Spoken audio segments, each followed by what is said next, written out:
Bocor pada aplikasi Peduli Lindungi. Polisi telah menangkap orang-orang yang membocorkan data tersebut. Lantas sudah amankah data kita? Siapa yang bertanggung jawab atas kebocoran ini? Kami akan bahas bersama narasumber Diskrimsus Polda Metro Jaya, Kombes Pol Auliansa Lubis, anggota Komisi 1 DPR fraksi PKS Sukamta, dan atau Abdul Haris, Ketua Lembaga Riset Keamanan Sirsek Pratama Persada. Dan kami juga sudah menghubungi pihak dari Kementerian Kesehatan untuk bergabung bersama kami pada diskusi sore hari ini. Saya langsung sapa, selamat sore Pak Auliansyah, Pak Abdul Haris, dan Pak Pratama. Selamat sore. Selamat sore. Baik. Selamat sore, Mas. Selamat sore, Pak. Saya pertama akan ke Pak Auliansyah. Pak Auliansyah, sebenarnya ini pelaku yang sudah ditangkap sudah sejak kapan memulai prakteknya seperti ini dan sudah berapa lama, Pak? Ya, dari hasil pemeriksaan kita dan keterangan daripada pelaku, mereka mengaku baru melakukannya di bulan Agustus. Jadi untuk sementara ini mereka mengaku di bulan Agustus dan kira-kira baru 3 minggu inilah mereka melakukan kegiatan tersebut. Baik, kemudian modusnya seperti apa, Pak? Ya. Si pelaku ini kebetulan dia seorang staf di salah satu kelurahan, sehingga dia memiliki akses untuk bisa mengedit atau memasukkan data daripada nomor induk KTP seseorang, nomor induk. Nah, dari situlah dia kemudian masuk ke Piker, ya, masuk kepada Piker, kemudian dia daftarkan bahwa seseorang yang belum divaksin itu bisa dia buatkan sertifikat vaksin, di mana sertifikat vaksin yang sudah didaftarkan ke Piker itu akan terkoneksi dengan Peduli Lindungi. Nah, kemudian seharusnya di aplikasi Peduli Lindungi yang kita ketahui bersama bahwa untuk saat ini apabila kita ingin berpergian atau masuk ke dalam suatu mall atau mungkin ke tempat-tempat lain, itu kita harus scan barcode yang ada di sana sehingga akan ketahuan kita sudah berapa kali divaksin dan tentunya terdata kita untuk masuk ke tempat-tempat tersebut. Seperti itu, Mas. Baik, dalam melakukan prakteknya ini apakah yang bersangkutan ini hanya sendiri saja atau melibatkan yang lainnya, Pak? Mereka berdua untuk saat ini, Mas. Jadi satu orang yang bertugas untuk menawarkan kepada masyarakat yang ingin dibuatkan kartu vaksin atau sertifikat vaksin, yang mana sertifikat vaksin itu akan bisa digunakan di aplikasi Peduli Lindungi. Kemudian yang satu lagi tugasnya adalah membuat kartu vaksin itu dan mendaftarkan di Piker dan kemudian terkoneksi ke Peduli Lindungi. Jadi ada 2 orang untuk saat ini, Mas. Baik, saya akan minta tanggapan dari Pak Abdul Haris. Pak Abdul Haris, kita ketahui bersama ini pemerintah mengatakan bahwa data masyarakat yang ada di aplikasi hack ini aman, kemudian di Peduli Lindungi juga, tapi kenyataannya masih bisa disalahgunakan. Tanggapan Anda, Pak Abdul Haris? Ya, terima kasih. Jadi hari Senin kemarin saya kebetulan rapat pembahasan anggaran dengan Kementerian Kominfo dan Pak Menteri itu menyampaikan data di Peduli Lindungi saya jamin aman. Hari Senin kemarin, kebetulan saya mimpin rapat. Dan ternyata hari ini kita saksikan ada kebocoran lagi dan kebocoran lagi. Kalau dalam pandangan kami tentang kebocoran ini, maaf yang dari kepolisian, kita melihatnya bukan cuma orang yang membocorkan, tapi pengelola data. Sampai dia dibocor, sampai dia bisa ditembus dan bocor, maka dia juga bertanggung jawab. Jadi pengelola data itu mestinya dia harus bertanggung jawab untuk melindungi dan tidak boleh ada kebocoran sama sekali. Kalau sampai terjadi kebocoran, maka pengelola maupun yang membocorkan atau yang menggunakan atau yang menjual belikan dan seterusnya itu semua kena hukuman menurut Undang-Undang Perlindungan Data Pribadi nanti kalau sudah disahkan. Jadi jangan hanya mengejar siapa yang membocorkan, tapi pengelola yang menyebabkan memungkinkan untuk diretas orang itu juga harus bertanggung jawab karena dalam RUU PDP statusnya sama. Maka tidak sembarangan nanti lembaga untuk menjadi pengelola data karena ancamannya sangat berat. Karena ketika data pribadi seseorang sudah lepas maka sulit sekali untuk bisa mengendalikan dan sulit sekali untuk menghentikan kecuali dengan ancaman hukuman itu. Demikian. Baik.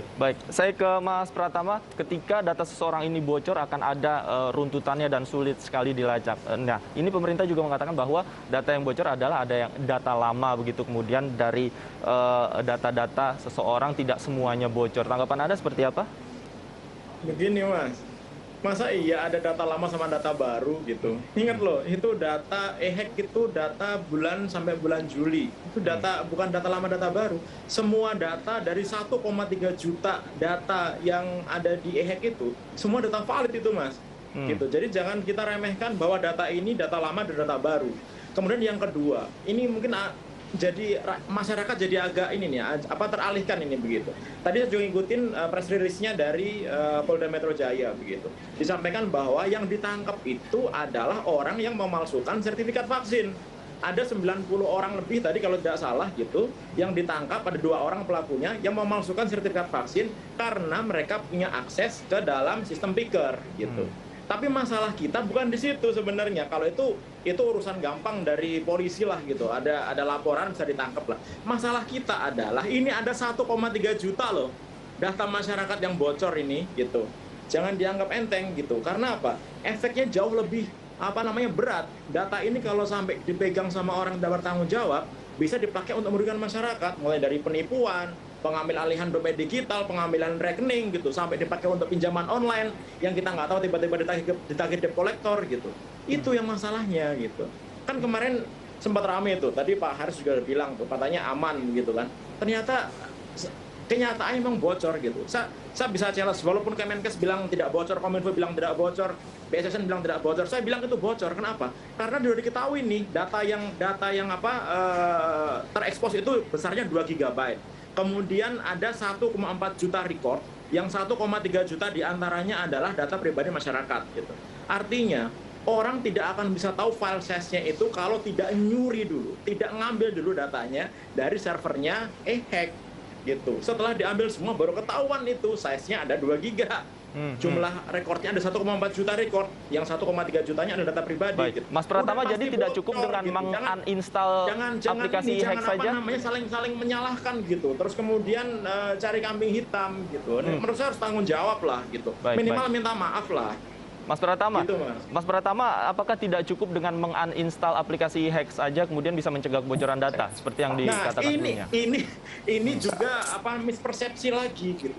Yang bocor itu adalah di servernya e-hack. Apa pengaruhnya kalau yang di-uninstall itu ada di aplikasi handphone pengguna? Ya nggak ngaruh, mau di-uninstall kayak mau di-install ulang lagi kayak nggak ngaruh Mas. Itu bukan langkah mitigasi, nggak ada itu gitu. Tapi memang karena aplikasi hack sudah tidak dipakai, di-uninstall ya nggak apa-apa, orang nggak kita butuhin lagi.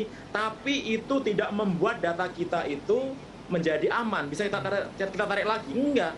Data yang sudah bocor nggak bisa kita tarik lagi. Oleh karena itu perlu ada sanksi di sana, perlu ada efek jerah supaya nggak seperti ini terus gitu. Kan sekarang kan nggak, mereka play victim ketika ada kebocoran data, merasa bahwa mereka juga korban.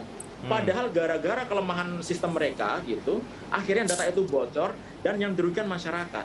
Coba sekarang kita cek, tiap hari kita terima SMS nggak jelas, tiap hari kita dengar ada penipuan pinjol, tiap hari kita dengar ada telepon kartu kredit dan lain-lain begitu. Itu nggak akan selesai gitu. Baik. Kalau misalkan Pak Haris nanti gitu yang awal undang-undang PDP tidak segera dibantu untuk menyelesaikan undang-undang ini. Baik. Gitu Mas. Baik, saya ingin kembali ke Pak Auliansah. Pak Auliansah, tadi Anda katakan bahwa ini hanya berdua memanfaatkan ini untuk sertifikat vaksin palsu begitu. Apakah ada indikasi manfaatkan data ini untuk pelanggaran-pelanggaran yang lain, Pak Auliansah?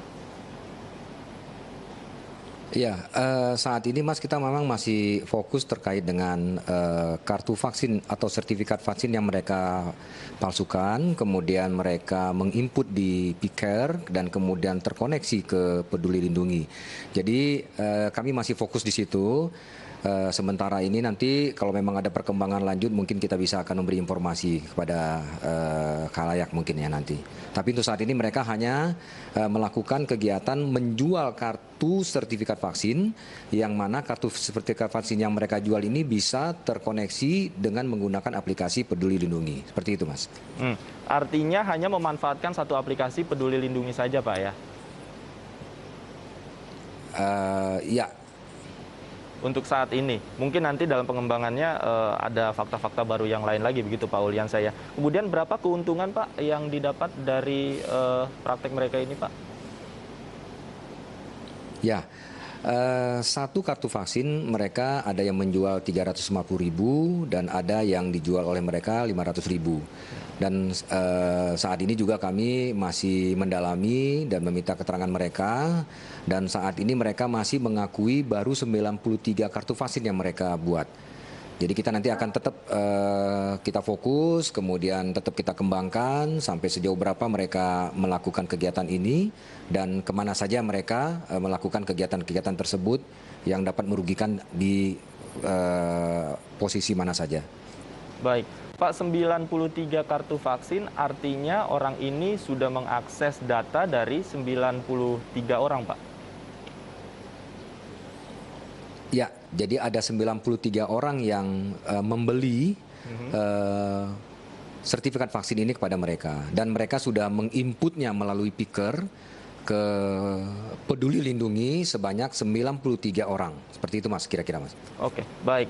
Saya ingin kembali ke Pak Abdul Haris. Pak Abdul Haris, ini bicara data kemudian yang diinput begitu melalui sebuah sistem dan aplikasi ini kan tidak mudah pengawasannya. Kemudian melibatkan banyak pihak juga. Seperti apa Anda melihat ini untuk menjamin ke depannya tidak terjadi lagi kebocoran, Pak Abdul Haris? Ya begini, jadi ketika satu lembaga mengajukan atau mengajukan diri untuk menjadi pengelola data, maka mereka harus memiliki kemampuan untuk melindungi data. Kalau tidak punya kemampuan untuk melindungi data, ya berarti dia akan berhadapan dengan tuntutan hukum karena berpeluang untuk terjadi kebocoran. Oleh karenanya nanti ketika undang-undang ini selesai, maka lembaga-lembaga akan berpikir sekian kali untuk menjadi pengelola data, karena risikonya sangat besar. Kalau dia tidak bisa menjaga 24 jam sehari data itu, memastikan aman, lebih baik jangan jadi pengelola data. Karena tuntutannya sangat besar itu. Karena kerugian nanti itu kerugian yang akan ditimbulkan itu bisa sampai tidak bisa kebayang kita. Kalau dipakai untuk penipuan dan lain sebagainya, apalagi misalnya sampai dipakai untuk identitas terorisme, ini kan mengerikan sekali. Gitu. Nah, jadi selama ini kan memang sekian banyak lembaga kayak berlomba-lomba jadi pengelola data semuanya karena memang belum membayangkan risikonya. Atau mungkin seperti kemarin EHEC di awal itu bayangkan database ditaruh di tempat yang relatif terbuka, kan menurut pakar ini ya, pakar informatika Pak Alphonse kemarin yang menyampaikan itu di tempat yang relatif terbuka. Jadi nggak usah hacker canggih pun bisa mengaksesnya. Ini kan sembrono gitu. Mestinya dia harus melindungi dan kemudian disusul dengan pernyataan uninstall saja EHEC-nya. Ini urusannya bukan urusan aplikasi EHEC, urusannya adalah database yang sudah bocor, dan ketika database sudah bocor, maka sulit sekali untuk melakukan pengamanan kalau sudah bocor. Nah, jadi kami concern pada, kalau soal tadi misalnya tentang kartu vaksinnya itu ranah polisi lah, monggo. Tapi saya concern pada kenapa data pribadi orang ini sampai bisa diambil, sampai bisa kemudian dilakukan manipulasi dalam pengertian digital ya, manipulasi dalam pengertian digital, kemudian sampai jadi kartu vaksin dan sampai bisa dipakai untuk Peduli Lindungi. Saya kira soal kartu vaksinnya itu nanti ranahnya polisi, monggo silakan, saya tidak masuk ke sana. Tapi bahwa akses terhadap database ini menjadi concern kami. Baik, Pak Abdul Haris, tapi saya penasaran dari sisi regulasinya, undang-undangnya seperti apa yang mengatur pihak pengelola data ini agar mungkin bisa dikenakan tanggung jawab daripada tadi juga Mas Pratama bilang hanya playing victim begitu. Seperti apa? Ya, jadi memang undang-undang ini masih proses ya. Sebenarnya undang-undang ini hampir selesai. Jadi kira-kira kalau nanti ada titik temu tentang pengawasan atau otoritas pengawasan data pribadi ini ketemu ada titik temu antara DPR dengan pemerintah, saya kira 2 minggu sampai 1 bulan selesai undang-undang ini. Akan tapi sampai hari ini karena belum ada titik temu antara Kementerian Kominfo dengan Komisi 1 yang saya kira sudah pada ngerti permasalahannya. Di Komisi 1 menginginkan otoritas atau lembaga ini bersifat independen, tapi di Kominfo mereka menginginkan di bawah kementerian atau pokoknya ada di pemerintah itu sendiri. Nah, saya membayangkan jika Undang-Undang Perlindungan Data Pribadi yang kebetulan saya ketua panjanya, saya sudah baca semuanya daftar inventarisasi masalah, dan ancamannya seperti apa, saya pastikan nanti tidak semua lembaga berani mengajukan diri menjadi pengelola data. Karena ancamannya sangat berat kalau sampai bocor. Demikian, Mas. Oke, baik. Saya kembali ke Pak Pratama. Pak Pratama, kemudian masyarakat mungkin bertanya, ketika data kita sudah bocor, tadi Anda sebutkan ada 1,3 juta data pengguna e-hack ini bocor, kemudian apa implikasi yang bisa berpotensi mengikuti kebocoran ini? Mas, yang bocor bukan hanya e-hack loh. E-hack kan cuma 1,3 juta data. Ingat dulu Tokopedia 91 juta data, Bineka 1,2 juta data, Bukalapak 13 juta data, kemudian BRI Live ada 2 juta data, BPJS Kesehatan 279 juta data, gitu. Kemudian sekarang ini e-hack, kemarin Dukcapil dan lain-lain gitu. Ini banyak nih data masyarakat yang sudah bocor ini. Nomor handphone kita ini beredar di mana-mana ini sekarang ini gitu. Sehingga wajar kalau sekarang tiap hari kita terima SMS yang nggak jelas gitu. Efeknya apa? Yaitu kadang-kadang kita terima SMS nggak jelas, kita terima link-link phishing. Oh, Anda dapat hadiah ini ya, 170 juta, klik link ini gitu. Setelah diklik ternyata itu ngambil data-data kita, mengambil alih akun WA kita, mengambil alih dompet digital kita. Ingat, nomor handphone itu bisa diasosiasikan dengan dompet digital. Gitu. Jadi kita bisa tahu nih nomor ini punya OVO nggak, punya GoPay nggak, punya Dana nggak gitu. Dan kalau misalnya ketahuan itu bisa di take over itu dengan social engineering. Kadang-kadang menggunakan OTP, kita minta OTP gitu. Pak, itu tadi ada kesalahan kirim OTP, Pak. Tolong diberikan, kasihan nih yang beli itu kode game gitu. Kita kasihkan, ternyata diambil alih gitu. Belum lagi nanti ketika nomor rekening kita di take over, bisa, siapa bilang nggak bisa. Dengan data-data yang semakin banyak beredar di internet gitu, gampang kita mau ngapain aja gitu. Terus akhirnya tadi saya bilang ada pinjaman online, tiba-tiba kita ditangani tukang kartu kredit gitu, ditangani debt collector, padahal kita nggak menggunakan. Tadi Pak Haris bilang, bagaimana kalau digunakan teroris nih data-data kita nih, kan bahaya gitu.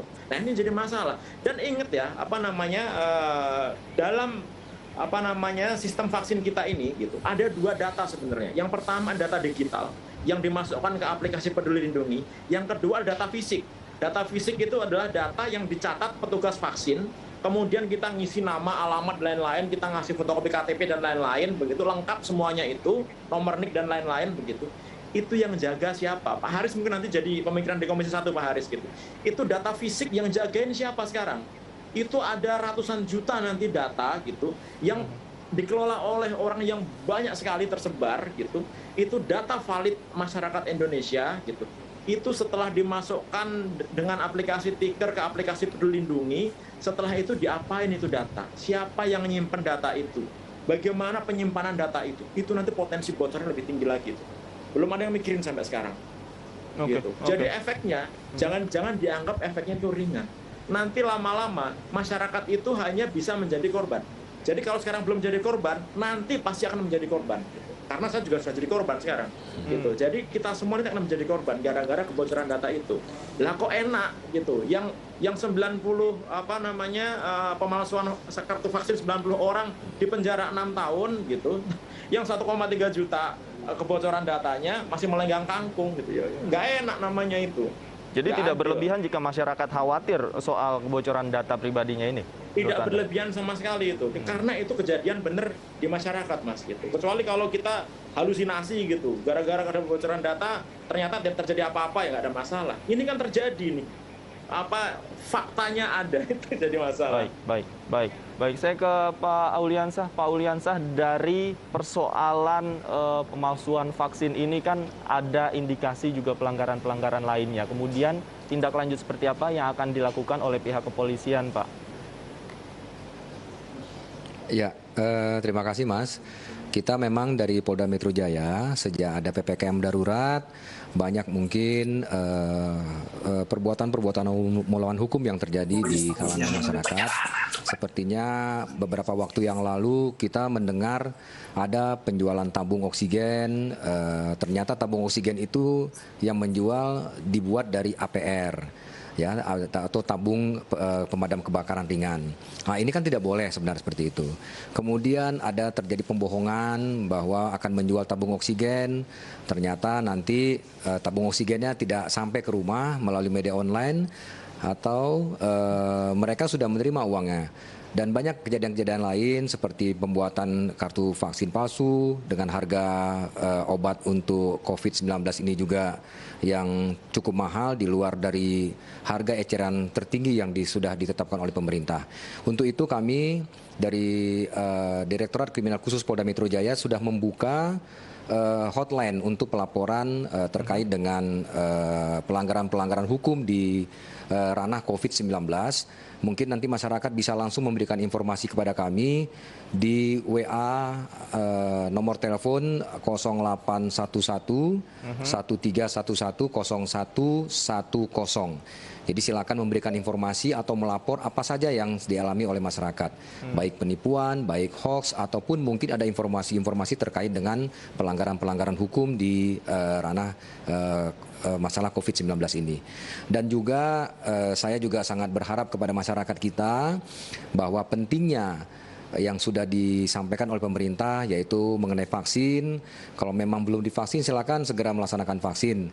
Jadi jangan sampai kejadian seperti ini tidak mau vaksin tapi menginginkan mendapatkan sertifikat vaksin. Padahal ini sangat penting Mas. Kalau seandainya dia belum divaksin dan dia sudah terdata di Peduli Lindungi, kemudian dia mau naik pesawat, akhirnya dia bisa dengan menggunakan Peduli Lindungi itu yang seharusnya sudah terdata tapi dia belum tervaksin, ini kan bisa berakibat fatal. Kalaulah mungkin dia terinfeksi misalnya virus 19 dengan dia belum vaksin mungkin akan lebih fatal.